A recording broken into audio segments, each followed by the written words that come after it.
Deus, e Ele está nos esperando, né? Ele pode segurar, Ele pode nos acolher. Então se entregue, né? Entregue seu coração, entregue sua vida. Essa próxima música ela vai falar um pouquinho sobre isso também. Noite,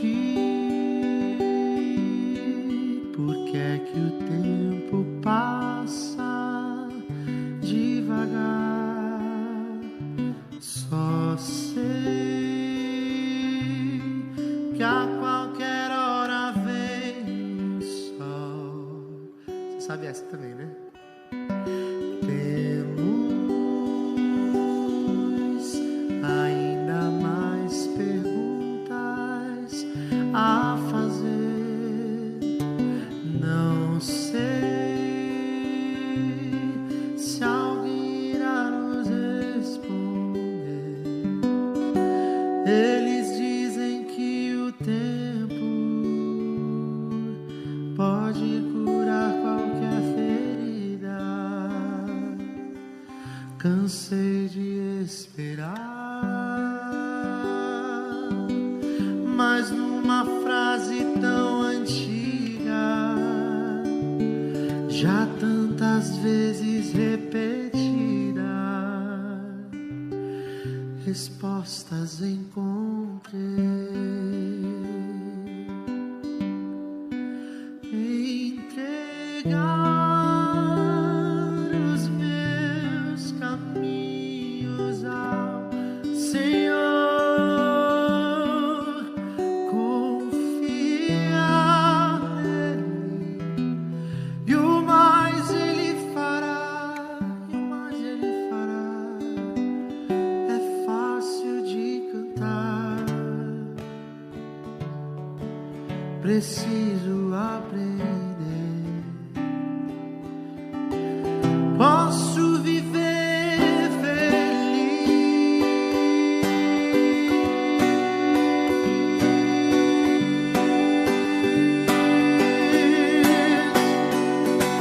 talvez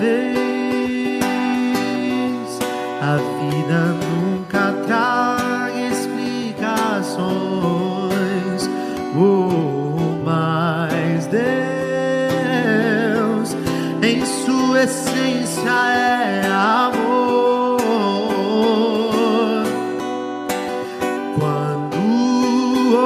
Quando bater no coração tão forte dor, creia nisso, lembro, Deus tem uma grande obra em mim, precioso é o mais do que qualquer conquista, tem muito pra ensinar. E essa verdade tão antiga, se for real em minha vida, vai devolver a paz. Se entregar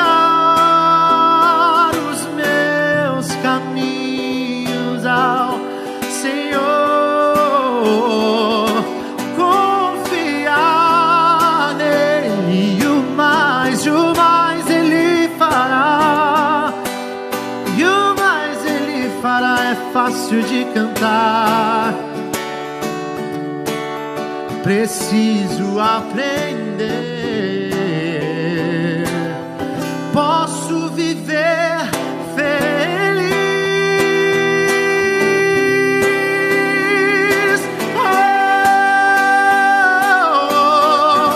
sem entregar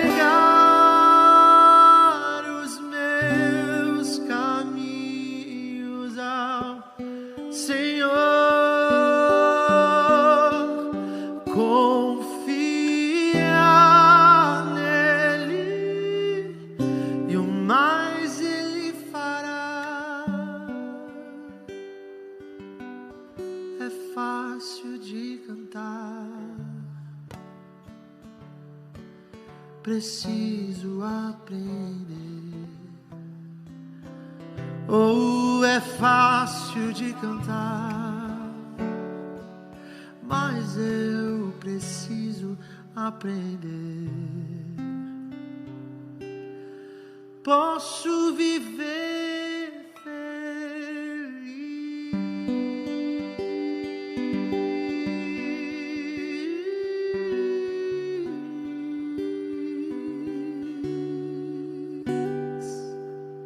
Amém, amém. Amém. Queremos saudar a todos com uma boa noite. Aqueles que estão nos assistindo de longe também. Nós vamos orar agora, tá bom? Do jeitinho que você está aí. Na abertura da palavra de Deus, há poder. E nós vamos clamar por esse poder. Vamos orar. Pai amado, que grande alegria, Senhor, nós estarmos reunidos para falar contigo. A Bíblia, a tua palavra diz que a fé vem pelo ouvir e o ouvir a palavra de Deus.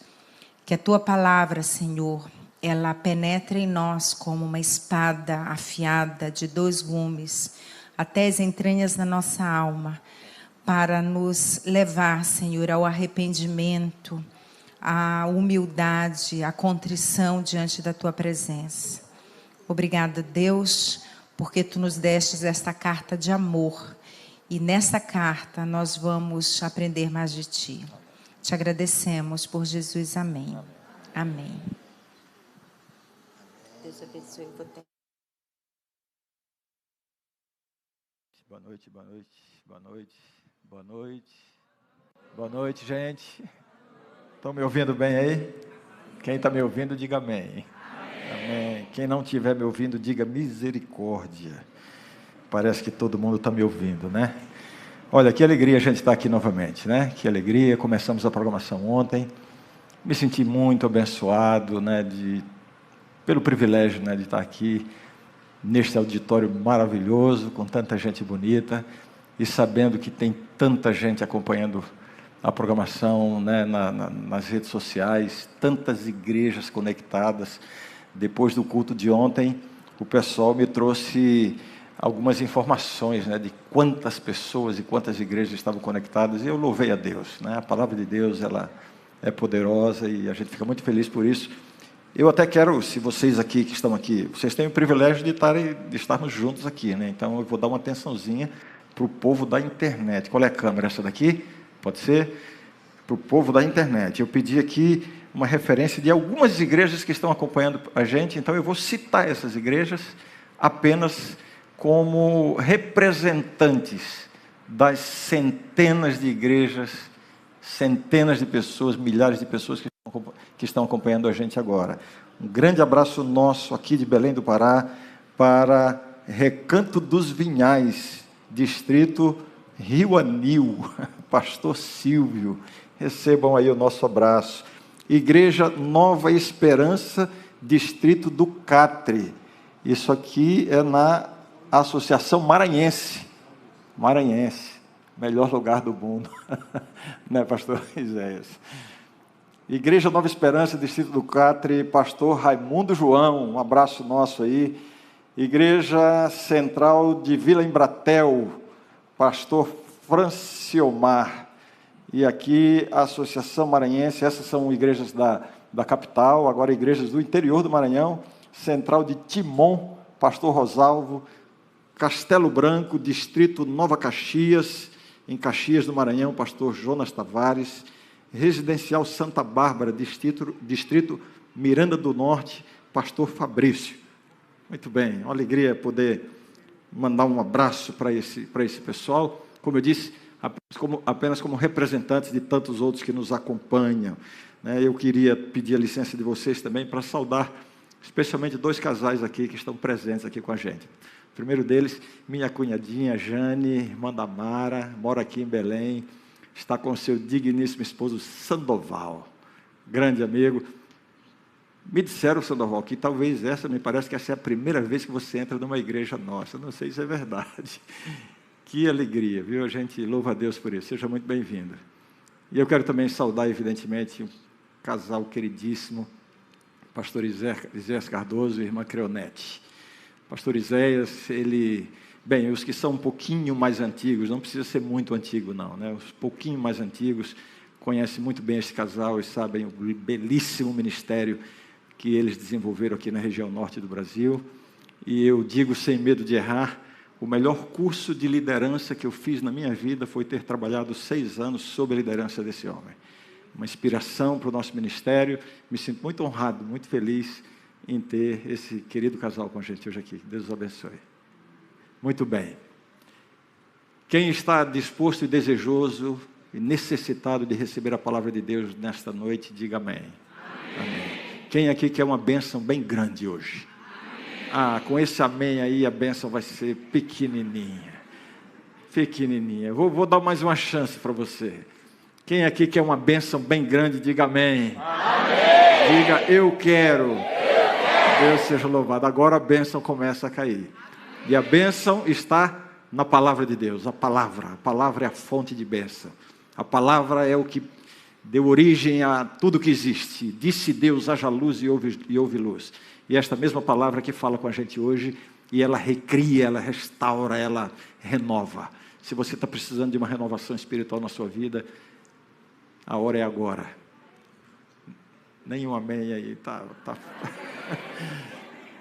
fraco o negócio aqui hoje. Eu espero que aí nas igrejas, aí onde você está cobrindo na internet, você esteja dizendo amém, para mostrar para Deus e os anjos que você quer a bênção, né? A restauração, a renovação começa agora. Amém. Deus seja louvado. Então abra a Bíblia. O texto de hoje, São Mateus capítulo 14. São Mateus capítulo 14 é o texto para a nossa reflexão de hoje. Por favor, abra a sua Bíblia.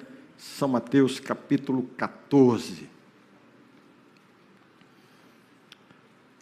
Quer uma ajudinha para achar ou não precisa? Quer uma ajudinha? Está entre Gênesis e Apocalipse. Ajudou ou não? Ajudou? São Mateus, o primeiro dos evangelhos. Não o primeiro escrito, mas o primeiro da composição bíblica, né? da coleção bíblica. O livro que abre o Novo Testamento. São Mateus capítulo 14. Eu vou dispensar alguns comentários introdutórios por uma questão óbvia de tempo. Tenho a impressão que, pelo fato de ser um texto muito conhecido, eu não vou precisar explicar muita coisa da história em si. Mas eu quero convidar você a me acompanhar na leitura. Está todo mundo aqui comigo? Não é hora de você se distrair agora, hein? Tem gente, tem seres por aí que estão muito interessados que você se distraia. Não permita isso agora, né? Eu quero que você acompanhe a leitura com muita atenção. Ei, me ouviu? Atenção, se você está olhando para a Bíblia, se não está, presta atenção ouvindo. E aí eu já convido você a já buscar na leitura elementos importantes do texto que vão servir para a gente hoje. A própria leitura já tem que ser a metade do sermão. A outra metade vai ser um comentário sobre a leitura. Bíblia. Tá bom assim? A gente está onde mesmo na Bíblia? Qual é o evangelho? Qual é o livro? Qual é o capítulo? 14. E a gente vai começar a partir do verso 22. São Mateus 14, começando no verso 22. A Bíblia que eu tenho aqui, ela traz esse texto com um subtítulo. E o subtítulo diz assim: Jesus anda sobre o mar. Quem conhece a história, levanta a mão aqui, que está aqui presente. Aí na igreja, você conhece a história? Jesus anda sobre o mar. Se eu fosse colocar o título, eu colocaria: Jesus e Pedro andam sobre o mar. Aliás, é muito mais impressionante Pedro andando sobre o mar do que Jesus. Jesus é Deus. Pedro, coitadinho de Pedro, ele andou sobre o mar. Essa é uma história de milagre, mas é, antes de qualquer coisa, uma história de fé. Uma história de fé. E hoje, eu quero extrair dessa história elementos para nos ajudarem a entender o que interfere na nossa experiência de fé. E o título da mensagem de hoje é Os Inimigos da Fé. Os Inimigos da Fé. Estão presentes aqui nessa história. Vamos lá? Todo mundo pronto para a leitura? São Mateus capítulo 14, começando no verso 22, diz assim: Logo a seguir, Jesus fez com que os discípulos entrassem no barco e fossem adiante dele para o outro lado, enquanto ele despedia as multidões. E tendo despedido as multidões, ele subiu ao monte a fim de orar sozinho. Ao cair da tarde, lá estava ele só. Entretanto, o barco já estava longe, a uma boa distância da terra, açoitado pelas ondas, porque o vento era contrário. De madrugada, Jesus foi até onde eles estavam, andando sobre o mar. Os discípulos, porém, vendo-o andar sobre o mar, ficaram apavorados e disseram: é um fantasma! E tomados de medo, gritaram. Mas Jesus imediatamente lhes disse: coragem, sou eu, não tenham medo. Então Pedro, e aí está Pedro, né? Quem conhece Pedro aqui da Bíblia? Conhece Pedro? Gente boa, Pedro, né? O Pedro, ele funcionava ali como um representante dos demais discípulos. Ele falava em nome dos outros. Ele era o primeiro a falar, era o primeiro a questionar, era o primeiro a agir. E aqui não é diferente. Esse texto aqui mostra essa personalidade de Pedro de maneira muito clara, né? Qual é o versículo que eu estou mesmo? 28. Eu sei, eu estou só procurando saber se vocês sabem também. 28, né? Então Pedro disse: se é o Senhor mesmo, mande que eu vá até aí andando sobre as águas. Outra versão diz assim: se és tu, Senhor, manda-me ir ter contigo sobre as águas. Verso 29, Jesus disse: venha. E Pedro, descendo do barco, andou sobre as águas e foi até Jesus. Reparando, porém, na força do vento, teve medo. E começando a afundar, gritou: salva-me, Senhor. E prontamente Jesus, estendendo a mão, o segurou e disse: homem de pequena fé, por que você duvidou? Subindo ambos para o barco, o vento cessou. E os que estavam no barco o adoraram, dizendo: verdadeiramente o Senhor é o Filho de Deus. Amém. Amém. Os inimigos da fé. Como eu disse, essa é uma história de milagres, essa é uma história de Pedro andando sobre as águas, mas antes de qualquer coisa, é uma história de fé. Aqui fala sobre a fé, e fala sobre a pequena fé, e fala sobre a falta de fé, e nos mostra quais são os elementos que mais interferem na nossa experiência de fé. E a minha intenção aqui não é apenas fazer uma apresentação didática do texto. Eu quero que você ouça a mensagem fazendo uma introspecção, olhando para a sua própria experiência, para que você entenda melhor a sua própria experiência de fé. Vamos fazer isso então? Vamos fazer isso? Algumas coisas interessantes do texto, eu comento rapidamente, né? Primeiro elemento surpreendente do texto, né? Eles enfrentaram uma tremenda tempestade. Mas quem foi que os mandou para aquele lugar? Quem foi que mandou os discípulos para ali? O próprio Jesus. Jesus disse: vão, entrem e atravessem. E aí vem uma tremenda tempestade e provoca esse alvoroço todo. Isso significa que nem sempre, quando a gente obedece a Deus, a gente está livre das tempestades da vida. A direção de Deus não significa vida fácil, nem caminho fácil. Ah, mas eu orei tanto, eu tenho certeza que foi Deus que me colocou nesse emprego, e agora essa crise. Sim, não quer dizer que você se confundiu. Deus mandou você para ir, mas Ele não significa que você não vai ter tempestades. Ah, mas eu entrei nesse casamento com a aprovação de Deus, eu tenho certeza disso. E agora por que essa crise? Sim, a direção de Deus não é garantia de falta de problemas. Essa é a primeira grande lição que a gente aprende aqui. Os caminhos de Deus nem sempre desviam das tempestades. Então, quando você estiver vivendo uma tempestade, aliás, eu imagino que muitos aqui estão vivendo uma tempestade na sua vida nesse exato momento. Eu tenho certeza que há muitas pessoas que estão aqui agora me ouvindo, me acompanhando, mas cujo coração está dilacerado, sangrando. Você está com a cabeça mil, você está vivendo, você não sabe como é que vai ser quando chegar em casa, a crise na família, no casamento, a crise financeira, né? Aquele diagnóstico que acabou com a sua estrutura, a estrutura da sua família, uma tremenda tempestade. A direção de Deus não é garantia da ausência da tempestade. E esse texto nos fala, como eu já disse, sobre os dois grandes vilões da fé, os dois grandes inimigos da fé. Quais são? Foram mencionados aqui quando a moça fez uma introduçãozinha aqui antes do Pedro cantar, né? Alguém se lembra? Os dois inimigos da fé: o medo e a dúvida. Tiveram medo e gritaram: é um fantasma. E Jesus diz: não tenham medo. Pedro, andando sobre as águas, de repente olhou para a tempestade, teve medo, e aí afundou. O medo é o primeiro inimigo da fé. O segundo inimigo da fé, a dúvida. Depois que Jesus salvou a Pedro, trouxe à tona, Jesus disse: homem de pequena fé, por que duvidaste? O medo e a dúvida. Vou começar falando sobre o medo.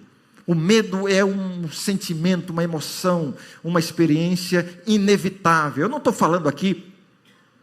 Existe o medo natural, que tem inclusive o seu lado positivo, né? O medo é algo que faz parte da estrutura psicológica, da estrutura emocional. Nós somos criados com a possibilidade do medo, no sentido de servir como um elemento de autoproteção. É o medo que nos faz, que nos protege. Se você não tem medo, você se coloca em situações de risco desnecessariamente. Então é o medo natural. Esse medo aí não é problemático, não é esse medo que eu estou falando. Eu estou falando daquele medo que começa quando termina a fé. O medo. E o medo essa experiência de medo é a primeira emoção humana registrada na Bíblia. A primeira vez que a Bíblia cita uma emoção humana, qual é a emoção? O medo. Adão e Eva pecaram, transgrediram, ficaram envergonhados, fugiram de Deus. E Deus: Adão, onde estás? E aí a resposta: ouvi a tua voz no jardim, e porque estava nu, tive medo e me escondi.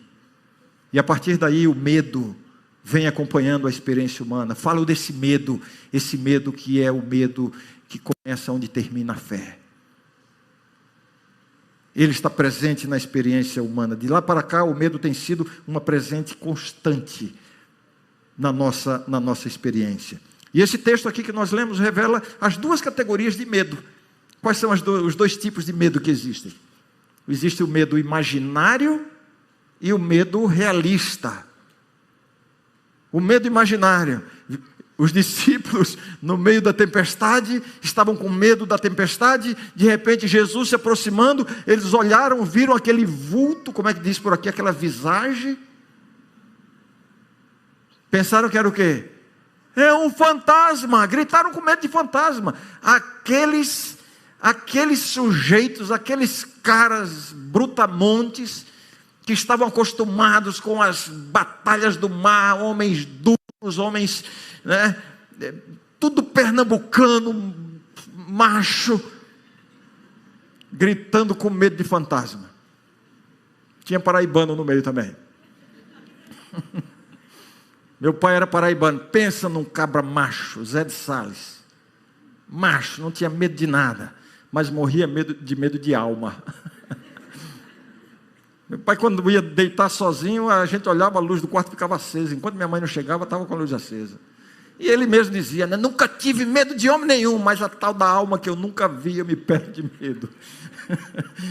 É o medo imaginário, é medo de coisa que não existe, né? E essa é uma categoria de medo que está presente na nossa vida. Muitas vezes o medo infantil, né, que nos acompanha desde a infância. Eu me lembro que uma fase da minha infância, Rogério, eu tive medo de fantasma também. E não ria, não, que eu sei que você também teve. Lá no Goiás também tem fantasma, não tem? Eu tinha medo de fantasma. Uma fase da minha infância, não durou muito, mas eu me lembro que eu me deitava, eu tinha que me cobrir do pé à cabeça. Se ficasse um dedãozinho fora, a sensação de que alguém ia tocar no meu... Quem está rindo é porque viveu a mesma coisa. Se minha mão ficava pendurada no colchão e eu acordasse, tinha um fantasma debaixo da cama que ia pegar na minha mão. É o medo imaginário, esse é o medo infantil. Mas infelizmente, muitos medos infantis nos acompanham ao longo da vida. E muitos de nós passam a vida com medo de coisas que não existem. Medos imaginários, fobias. As pesquisas, os estudos, os acadêmicos, os eruditos da área, eles comprovam que a maior parte dos nossos medos é imaginária. Aquilo que lhe causa mais medo talvez nem exista. Imaginário, você está com medo de fantasma, criação da mente. São medos que são ditados não pela realidade, mas são ditados pela sua condição emocional. E aquele dia que você está depressivo e você está para baixo, aí você se lembra daquela situação, vem um medo, aquele probleminha se agiganta. Outro dia você acorda bem para cima, você se lembra daquele probleminha, ele parece que desapareceu. O problema é o mesmo, do mesmo tamanho.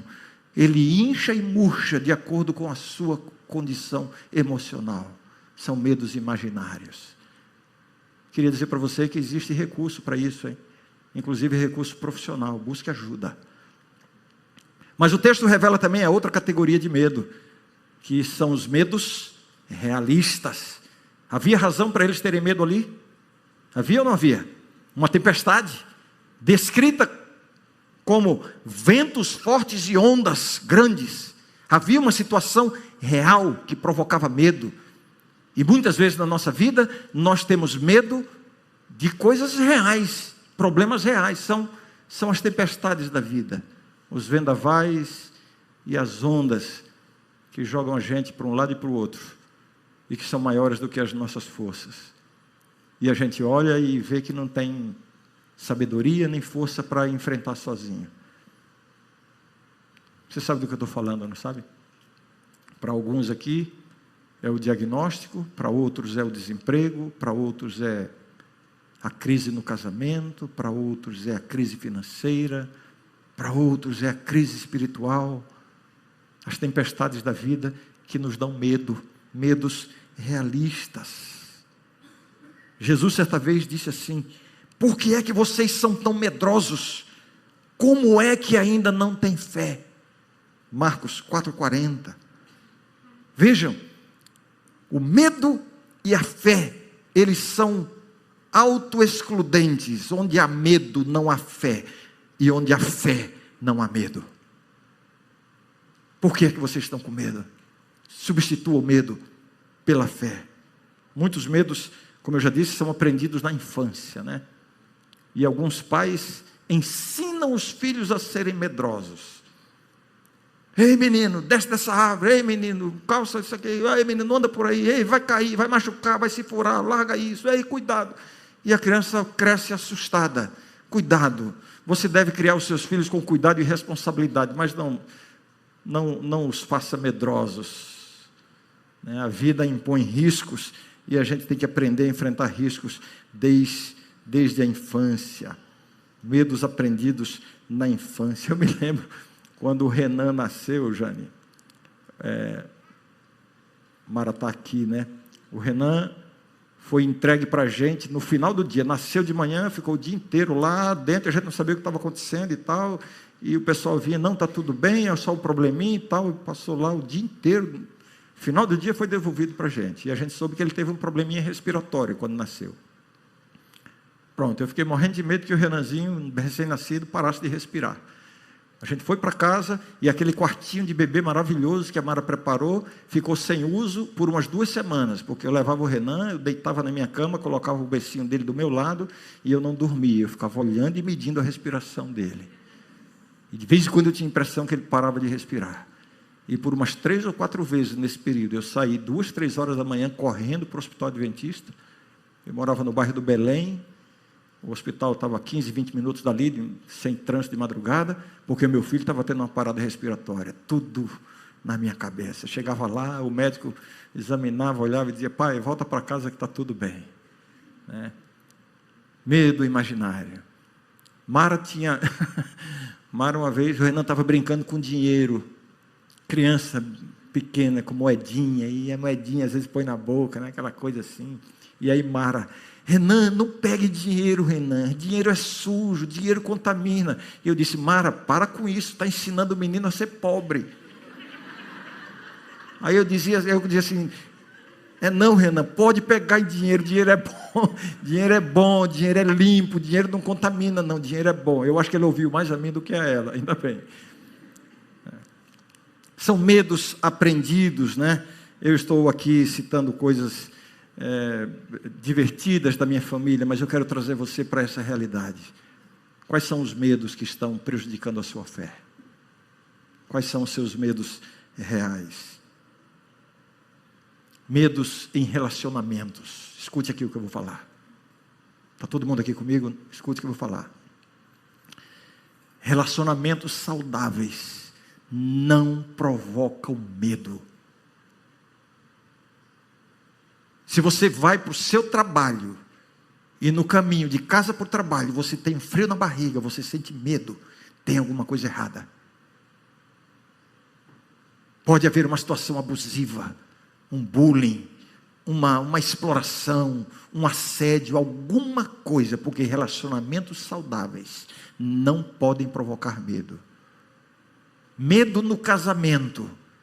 Eu vou falar aqui das mulheres, porque estatisticamente é muito maior o número de mulheres que sofrem abuso psicológico e físico do que homens, mas o que eu vou falar também serve para o outro lado. Se existe alguma situação no seu casamento, alguma circunstância em que você, minha querida amiga, minha querida irmã, sente medo do seu marido, tem coisa errada. Precisa resolver. Não há espaço para medo em nenhum relacionamento que seja saudável. Se houver medo, busque ajuda. Isso não é normal. Primeiro pensamento é, eu não sabia que era assim, mas eu acho que deve ser assim com todo mundo. É assim com muita gente, mas está errado. Você não precisa e não deve se submeter a nenhuma situação abusiva no seu casamento que provoque o menor sentimento de medo. Precisa ser tratado, precisa de ajuda. Busque ajuda, e você tem alguém da sua confiança, da família, seja quem for, busque ajuda. Você não pode aceitar esse tipo de medo. Medo no relacionamento entre pais e filhos. E vou falar aqui de filhos que têm medo dos pais. E alguns pais ainda se orgulham, porque têm uma autoridade tal sobre os filhos, que quando falam, a criança treme as bases e obedece imediatamente. Porque a autoridade aqui em casa sou eu, está obedecendo por medo. Não há nenhuma virtude na obediência por medo. Aliás, não existe virtude na obediência em si mesma. A virtude da obediência está naquilo que a motiva. O amor ou o respeito, ou ambos, nunca o medo. Seu filho lhe obedece por medo, maravilha, obediente, até o dia que ele perdeu o medo. E aí você vai vê-lo voar, vai vê-la voar. Não pode haver medo nos relacionamentos. Outro tipo de medo que abala a nossa fé, o medo do futuro. Tem gente que está tremendo.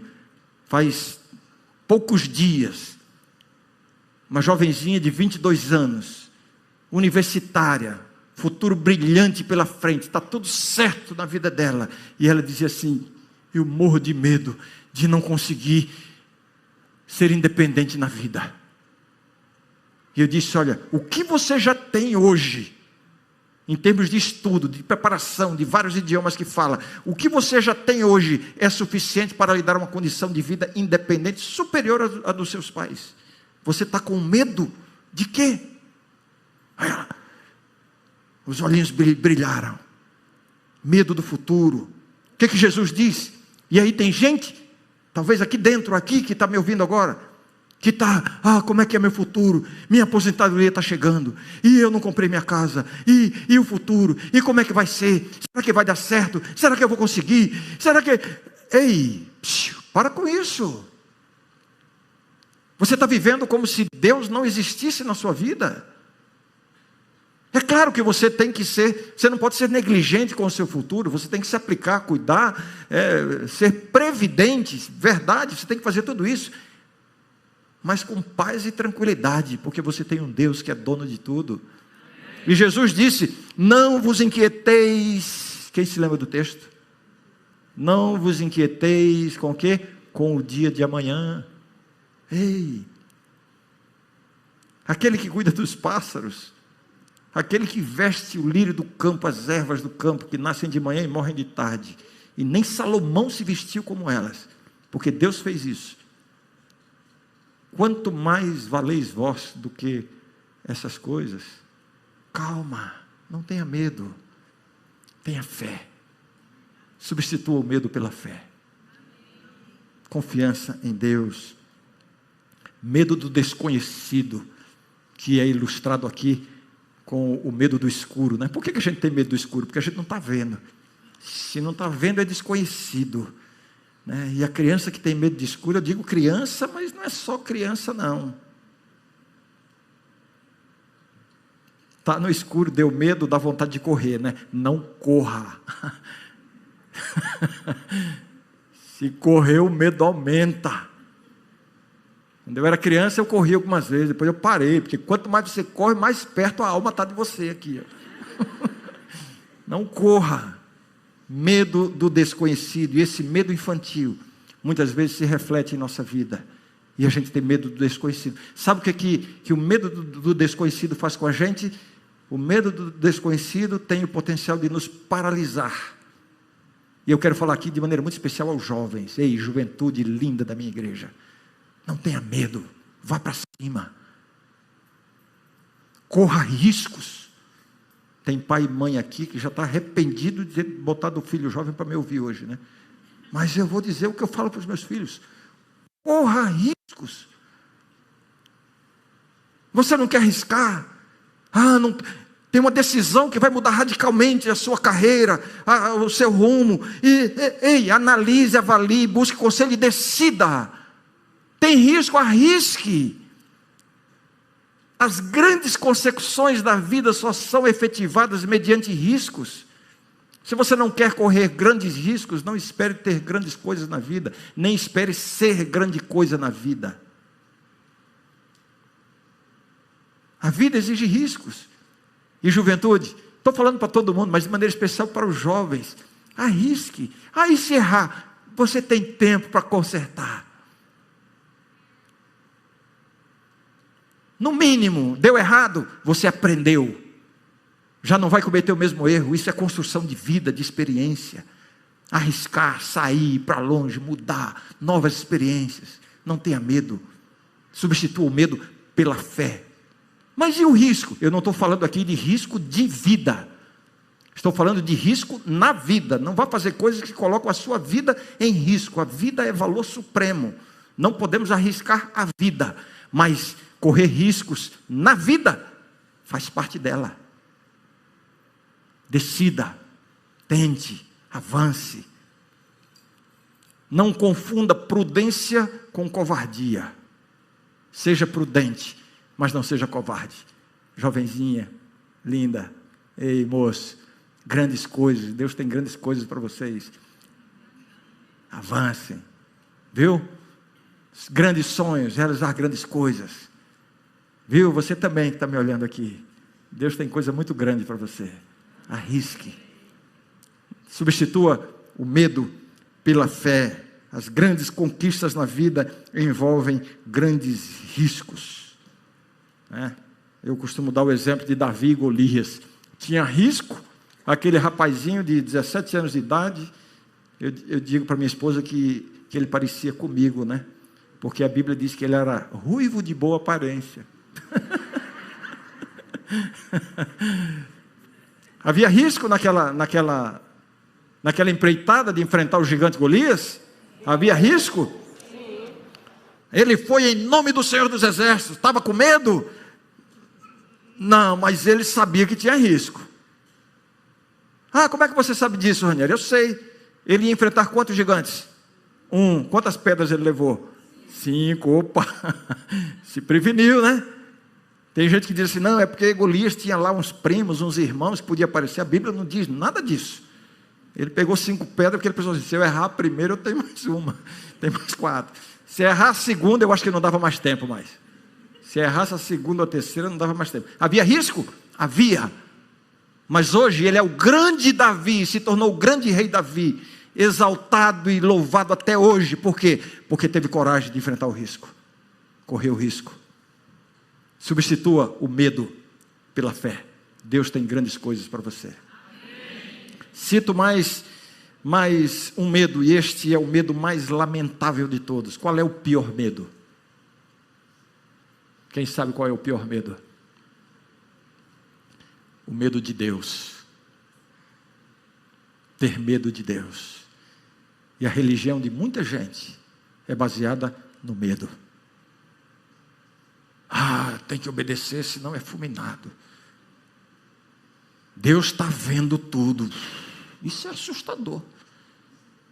Deus está lendo seus pensamentos. Isso é aterrorizante. É essa a imagem que você tem de Deus? De um Deus que está fiscalizando você, procurando motivos para condenar você? Não é essa a religião da Bíblia. Jesus, para mim, a meu ver, a mais bela promessa de Cristo para os seus discípulos não é outra senão: a minha paz vos dou. Viver com Deus significa viver em paz. Paz é a ausência absoluta de medo. Você não tem que ter medo de Deus. Olha aqui, ó. Deus não está olhando para você procurando motivo para lhe condenar. Deus está olhando para você procurando motivo para lhe salvar. Amém. E Ele já encontrou aquilo que Ele mesmo já providenciou na cruz. É isso, não tenha medo. A Bíblia fala de temer a Deus. O temor do Senhor é o princípio da sabedoria. O conceito bíblico de temor a Deus não tem nada a ver com ter medo. Temor a Deus é reverenciar a Deus, honrar a Deus. Isso é o temor de Deus. Mas com paz e tranquilidade, porque Ele está na sua vida, não é para lhe condenar. Você já nasceu condenado. Deus entra, não é por causa da sua condenação. Ele entra para trazer salvação. Troque o seu medo pela fé. Eu disse que o texto nos apresenta os dois inimigos da fé. Apresentei o primeiro, que é o medo. Qual é o segundo inimigo da fé do texto? Quem se lembra? A dúvida. Pedro: Senhor, se és tu, manda-me ter contigo sobre as águas. Que fé deste homem. Essa expressão não tem o sentido de dúvida, como está aparentemente no texto. Se és tu, no texto original a ideia não é de dúvida, é de certeza. É como se ele estivesse dizendo assim: Senhor, já que és tu, manda-me ter contigo sobre as águas. Ele reconhece em Jesus o Senhor. Ele faz uma oração e ele pede algo grande, andar sobre as águas. Que fé! Aí Jesus diz: vem, que fé! Resposta imediata à oração. Às vezes eu passo tanto tempo orando e a resposta não vem. Pedro fez essa oração aqui pedindo coisas muito maiores do que as que eu peço. E a resposta foi imediata. Isso é fé. E aí ele desceu do barco e a tempestade continuava. Momentos antes ele estava gritando com medo. Agora, coragem, confiança para descer e andar sobre as águas. E ele andou sobre as águas. Que fé é essa? Quem aqui quer ter uma fé assim, diga amém. Não diga amém sem pensar. O que Jesus falou dessa fé? Homem de pequena fé. É essa fé que você quer ter? Então por que disse amém? Olha, vai no embalo, né? O que eu disser aqui vocês vão fazer, né? É bom saber disso. Alguém quer anotar meu Pix aí?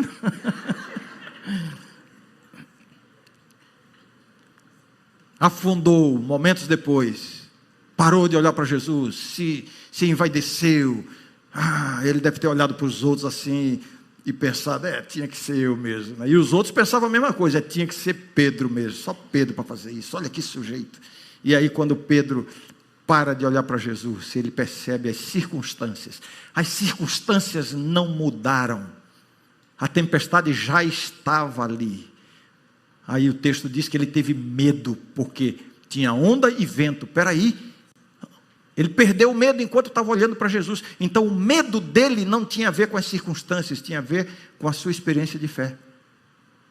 Enquanto ele estava olhando para Jesus, as circunstâncias estavam dominadas. Não lhe deram medo. Ele para de olhar para Jesus, as circunstâncias se avolumam. O gigante aparece. E aí ele tem medo e afunda. Senhor, salva-me. Não deu nem tempo de pedir perdão. E aí Jesus fez o quê? Não, Pedro, vai beber uma aguinha aí primeiro. Afunda um pouquinho aí. Pera aí, foi isso que Jesus fez? Não. Jesus imediatamente estendeu a mão. Eu imagino Jesus aqui, né? Jesus era um sujeito forte. Além de saudável, ele tinha tido uma infância, uma adolescência, ajudando o José na carpintaria, na marcenaria, carpintaria, né? Ele era robusto. Eu imagino Jesus estendendo a mão, trazendo Pedro aqui, ó.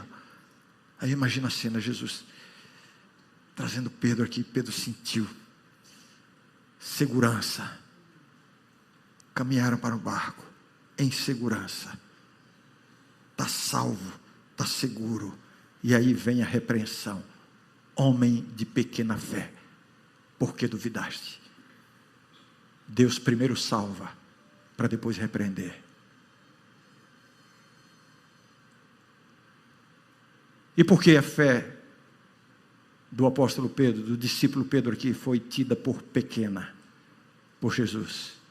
Por pequena. Por que duvidaste? Como é que Deus avalia a nossa fé? O que faz a nossa fé grande ou pequena aos olhos de Deus?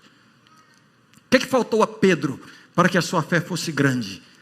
Veja, não faltou oração. Senhor, manda-me ter contigo sobre as águas, orou. Não faltou reconhecer a Jesus como Senhor. Senhor, se és tu, manda-me ter contigo sobre as águas.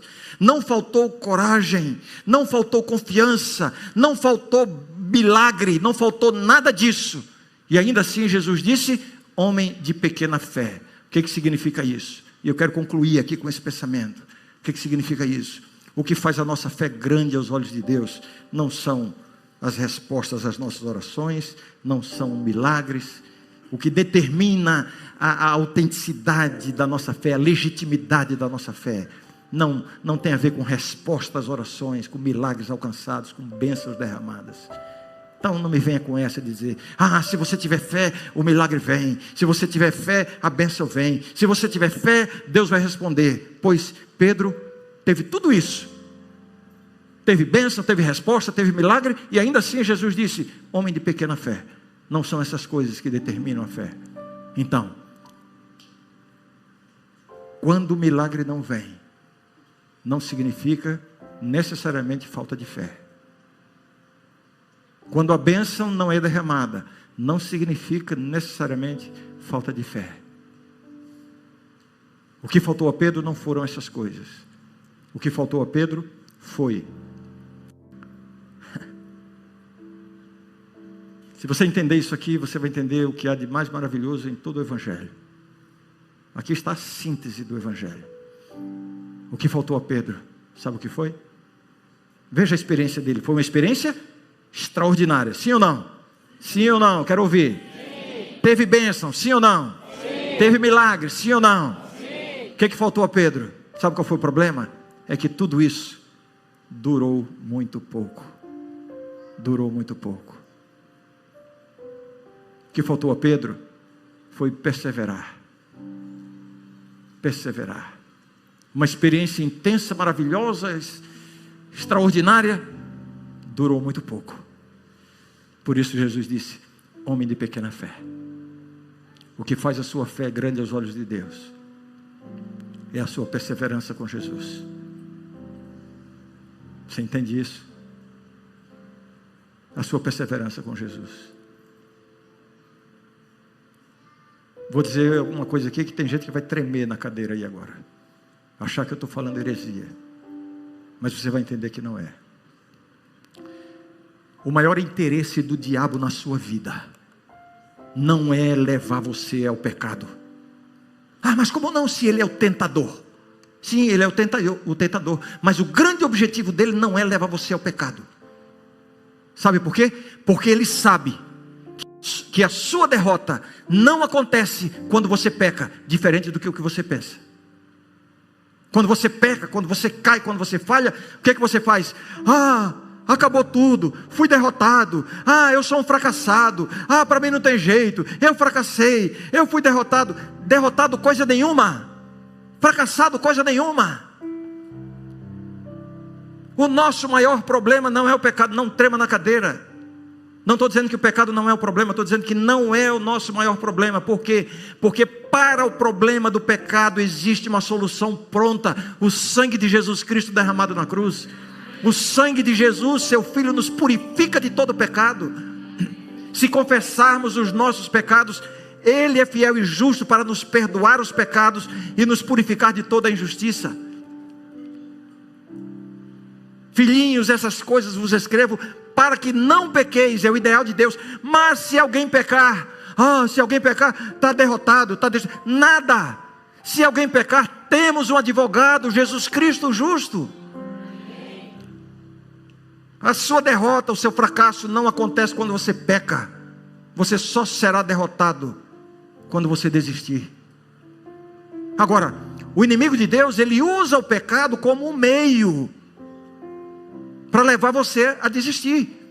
Ele vem com a tentação, ele tem as artimanhas dele. Quando você cai em pecado, você acha que está derrotado. Ele sabe que você ainda não está derrotado, mas aí ele se debruça sobre você, e aí ele começa. Agora é que vem a verdadeira tentação. A verdadeira tentação não é levar você ao sexo ilícito, não é essas coisas contra as quais você está lutando. Tudo isso aí são tentações intermediárias. Quando você cai, aí o diabo vem com a verdadeira tentação. Qual é a verdadeira tentação? Desista de Jesus. Ele sabe que você não está derrotado, porque a Bíblia diz: não há nenhuma condenação. Como é que diz o texto? Eu esqueci. Como é que diz o texto? Não há nenhuma condenação para quem não peca. É isso que diz o texto. Não há nenhuma condenação para quem é um cristão perfeito, que obedece tudo, que guarda tudo. É isso que diz o texto? Não. Porque não tem. Esse cidadão, essa cidadã não tem. Não existe. O texto diz: nenhuma condenação há para os que estão em Cristo. Enquanto você está em Cristo, você está no caminho da salvação. Não estou aqui dizendo que Deus vai salvar você no pecado, mas definitivamente não é o pecado que vai tirar você do céu. Da mesma forma como não é a obediência que vai fazer você entrar no céu. Se alguém entrar no céu ou ficar fora dele, não tem a ver com o seu desempenho, com o seu comportamento, tem a ver com o seu relacionamento com Jesus. E aí o diabo vem e diz: desista, desista, desista. E eu estou aqui esta noite para dizer uma coisa para você. Estou trazendo um recado de Deus para você. Está me ouvindo? Recadinho de Deus para você. Não desista de Jesus. Não está na hora de voltar. Não é para voltar. Não é para voltar para o barco e voltar a pescar. Não. Você já entrou neste caminho. A promessa de Deus é: aquele que começou a boa obra em vós há de terminá-la até o dia de Cristo Jesus. A boa obra está sendo feita na sua vida. Você tem as quedas, as falhas, os escorregões. Não é isso que determina salvação e perdição. Tem gente que pensa assim, né? Acorda de manhã, lê a Bíblia, faz uma oração, se sente perto de Jesus, e aí diz: Senhor, volta hoje que eu estou preparado. Na primeira esquina solta um palavrão: Senhor, não volta hoje porque eu já estou perdido de novo. Mas aí vai orando, aí se sente perdoado: Senhor, pode voltar hoje porque eu já estou salvo de novo. E no mesmo dia está salvo e perdido 10 vezes. Que salvação é essa? Que religião é essa que você vive? Essa religião é doentia. Você vai pirar com isso. Você vai desenvolver síndromes. Você vai ter problema emocional. Você vai precisar de psicólogo, de tratamento. Religião da culpa. Religião que está baseada no seu comportamento. Está errado. Você não ganha salvação e perde salvação de acordo com o pêndulo do seu comportamento. Esteja em Cristo.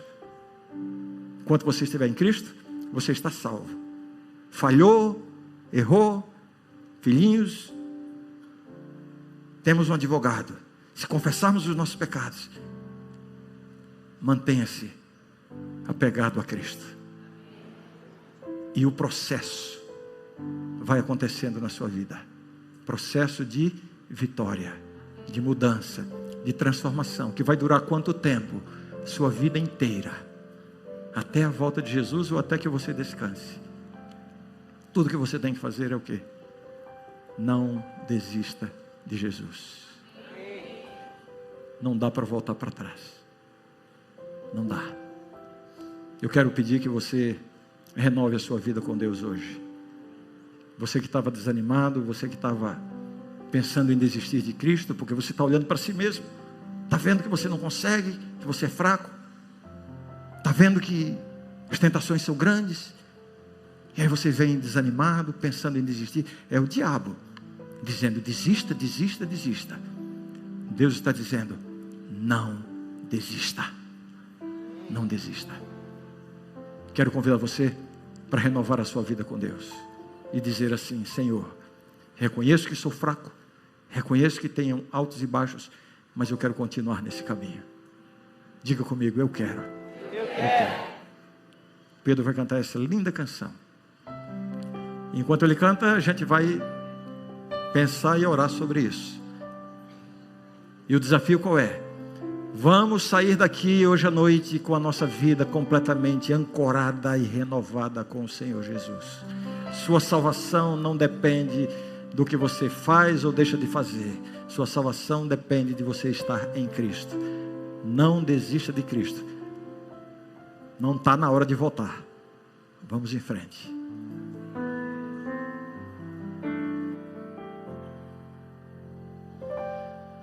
Amanheceu, nada pesquei, parecia ser apenas mais um dia como qualquer outro. Estava cansado, sem forças, desanimado, decidido a largar tudo e parar.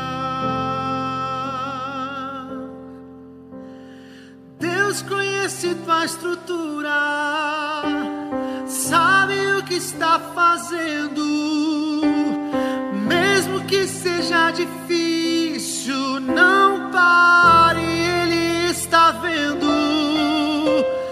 Colheu todas as tuas lágrimas e mandou a te falar. Pegue o que Ele te entregou e volte para o mar, que é o teu lugar. Quem mandou largar a rede? Quem mandou você parar? Volte para o mar alto, no lugar da tua vergonha eu vou te honrar. Quem mandou largar a rede? Quem mandou você parar? Volte para o mar alto, no lugar da tua vergonha eu vou te honrar. Filho, eu vou te honrar.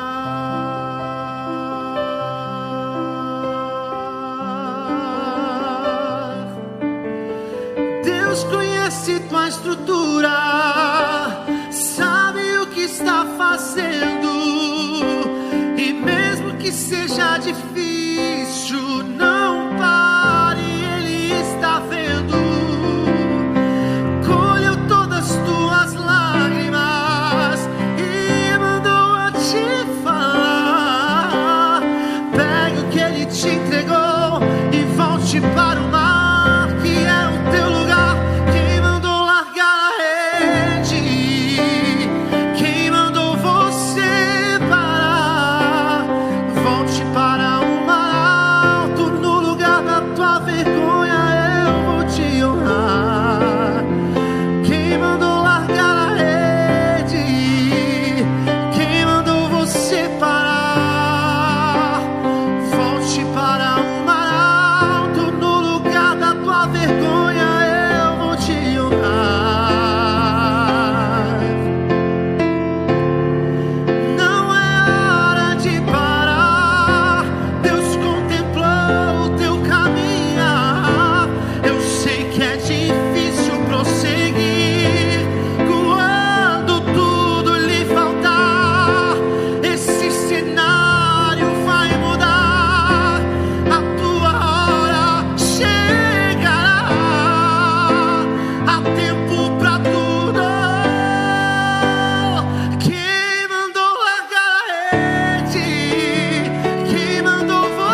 Louvado seja Deus. Obrigado, Pedro. Maestro Clevinho.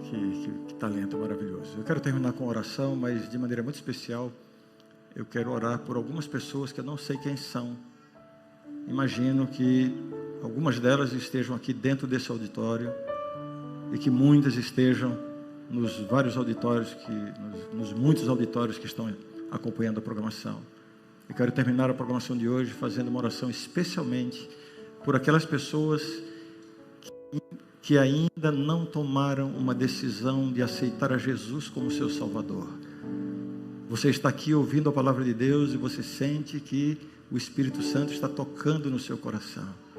Eu quero saber se você quer crescer nessa experiência. Não vou chamar você para ser um membro da minha igreja agora, não vou chamar você para vir aqui se batizar, mas eu quero chamar você para você, com o gesto de se mover, de ficar em pé, você estará dizendo assim: eu quero mais, eu quero crescer nessa experiência.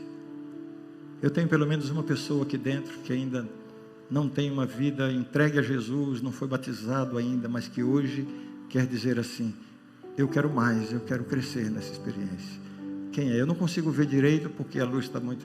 Tem alguém que queira ficar em pé, dizer isso? Só entre essas pessoas. Aí, no auditório onde você está, na igreja onde você está, fique em pé no lugar onde você está. Demonstre com isso que você quer crescer no seu conhecimento de Cristo. E Deus tem uma bênção muito especial para você. Eu tenho pelo menos uma pessoa assim aqui, ou todo mundo aqui já tem uma vida entregue a Jesus, já é batizado, eu não sei. Tem pelo menos uma pessoa aqui que queira dizer assim: eu quero crescer nessa experiência. Tem? Você se importa em ficar em pé? Só ficar em pé no lugar onde você está. Tem mais alguém aqui? Evidentemente, eu imagino que a grande maioria, ou todos aqui, sejam membros da igreja. Mas aqui temos alguém, temos mais uma pessoa aqui. Olha aqui, a gente nunca sabe, né? Amém? Tem mais uma pessoa que quer dizer assim: eu quero crescer nessa experiência, eu quero conhecer mais, eu quero saber mais. Mais uma pessoa. Você que está aí me acompanhando a programação pela internet, se você sente também esse desejo, se coloque em pé no lugar onde você está aí agora. Fique em pé, não tenha vergonha nesse momento. Se tem alguém do seu lado, ajude, dê a mão, levante junto. Eu tenho mais uma pessoa, tem várias pessoas já aqui em pé, tem mais uma pelo menos, não quero deixar ninguém de fora. Deus seja louvado pela decisão de vocês, viu? Deus tem muito mais para vocês. Viu? Está me ouvindo aí? Deus tem muito mais para vocês. Amém. Mais um aqui. Deus tem muito mais para você. Deus tem muito mais para você. Isso aqui foi só um tira-gosto. O que Deus tem preparado para cada um de vocês, a gente está falando de coisas grandes na vida. E essa sua decisão vai fazer a diferença na sua existência e na existência da sua família. Mais pessoas ficando em pé aqui. Deus seja louvado por isso. E aí, você que me acompanha pela internet, tem mais alguém aí que quer tomar essa decisão também? Mais de Jesus na sua vida? Amém. Deus seja louvado por isso. Olha quanta gente. Quanta gente. Eu vou fazer a oração agora. Quem está sentado, permanece sentado. Só vai levantar quem quiser tomar essa decisão ao lado de Jesus. Mesmo durante a oração, você pode ficar em pé. Porque Jesus tem muito mais para você. Vamos fechar os olhos e vamos orar. Santo Deus, louvamos o Teu nome por Tua palavra.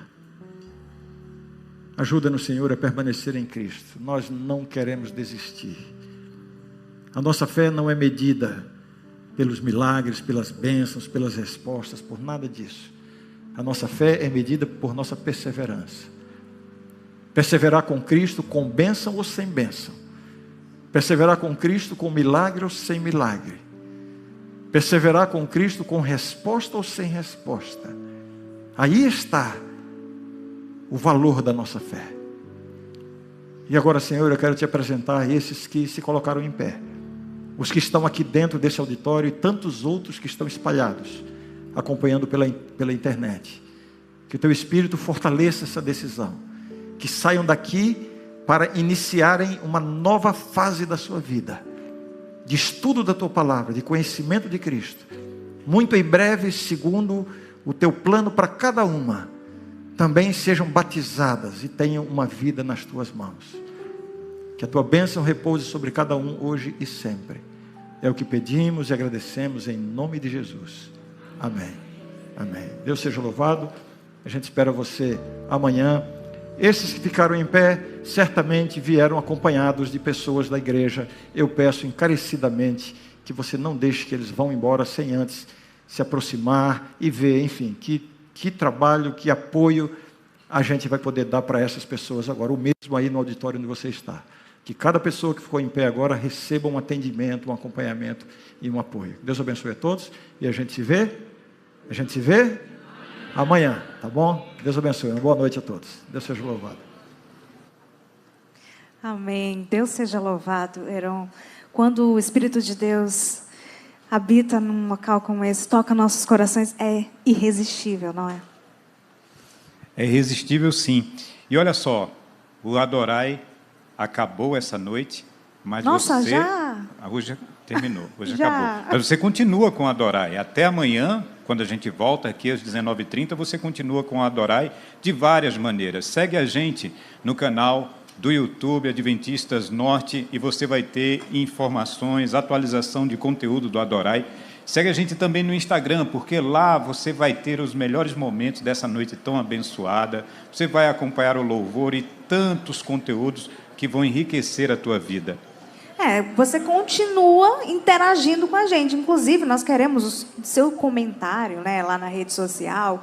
Se você está gostando, qual foi a experiência que você teve essa noite no Adorai, com essas mensagens, tanto cantada quanto ministrada pelo pastor? Conta pra gente aí, né? E de onde você está assistindo? Quem sabe em algum momento aqui a gente não manda um abraço para a sua igreja aí, né? Especialmente.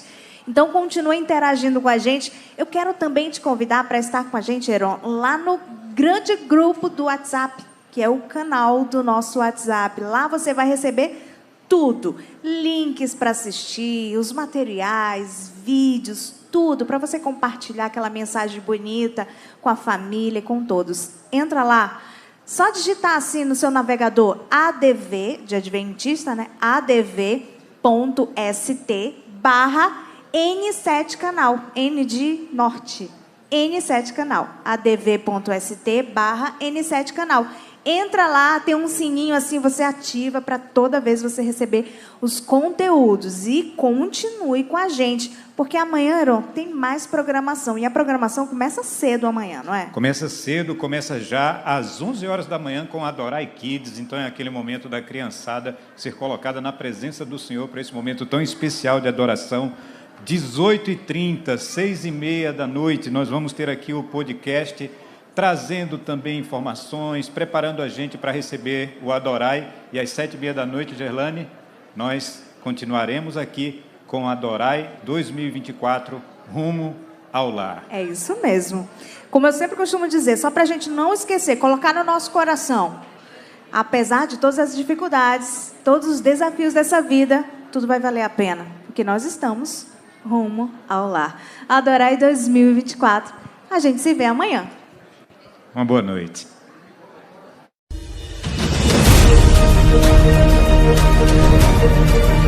Thank you.